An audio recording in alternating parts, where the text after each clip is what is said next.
అధర్మం ధర్మమితి యామాన్యతే తమసా వృతా సర్వార్థని పరితాంచ బుద్ధి సాపార్థ తాపసి.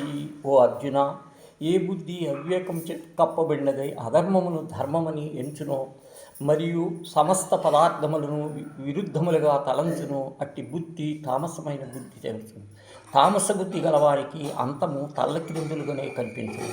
వికారమైన అద్దములో ముఖమును వికృతముగా కనిపించినట్లు నీటిలో ప్రతిబింబము తల్లకిందులుగా భాషించినట్లుగా తామస బుద్ధి తున కంతమునకు విపరీతముగా తోచును. నిత్య జీవితంలో ప్రతి విషయాన్ని అతనికి కనపడినట్టు తెలియచున్నది. దీనికంతటికీ కారణమేమి? తమస కృత బుద్ధి అవిద్యతే అజ్ఞానముచే అవివేకంచే కప్పబడుటే కారణం. కళ్ళు తాగిన వానికి లోకములో తిరుగుతున్నట్లు గోచరించును. లేని దేహము జగత్తుకు వారికి ఉన్నట్లు చూపును, ఉన్న ఆత్మ లేనట్లు కనిపించును. దుఃఖం ఇష్టములైన విషయభోగములు వారికి సుకరములు తోచును. పరమానందదాయకములు ఆత్మ వారికి రుచించి కలుగును. రక్తమాంసములు క్షణిక దేహమునందు వారి సౌందర్య బుద్ధి కలిగి ఉండును. సచితానంద రూపములు శాశ్వత పరమాత్మనందు హేయ బుద్ధి చూపబడును. తర్వాత బుద్ధి అందు అట్టి విద్య తపస్సు కాపురములను ఆ బుద్ధి మహానికృష్టమైనదగును.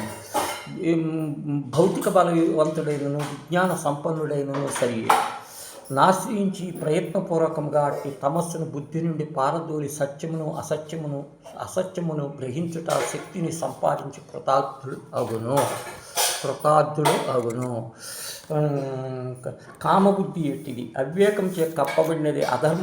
అధర్మమును సమస్త పదార్థములు విరుద్ధములుగా గ్రహింపబడుతున్నది.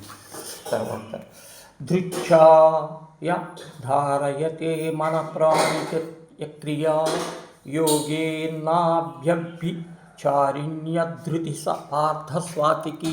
ఓ అర్జున, చలింప విషయములు ప్రవర్తింప ఏ ధైర్యము కలవాడిని మనస్సు యొక్కయు ప్రాణము యొక్కయు ఇంద్రియముల యొక్కయు క్రియల యొక్కయు ఆత్మధ్యానమును శాస్త్రలోకములకు నిలబెట్టుచున్నాడు. అట్టి ధైర్యమును స్వాత్మకమైనది. ధైర్యంతో మహోన్నతమైన పర్వత శిఖరములను అధిరోహించును, సముద్రమును లభించును. సాత్విక ధైర్యము. ఏ ధైర్యము మనుషుడు తమస్సును ఇంద్రియమును విషయములు భోగములు నిరోధించును, దృశ్యము నుండి నివృత్తిని అది ఏ గొప్ప ధైర్యమని భగవానుడు చెప్పెను. ధైర్యము వచనము ఈ రోజు నుండి రేపు అదృశ్యము కారా. కొందరు ముముక్షువులు ఏదియో ఒక ఆవేశమును ధైర్యమును కలిగి తమ ఇంద్రియములను నిగ్రహించిన వారై మరల పరిస్థితుల ప్రాబల్యము క్రమంగా సడలించి విషయమును కానింపబడతాడు.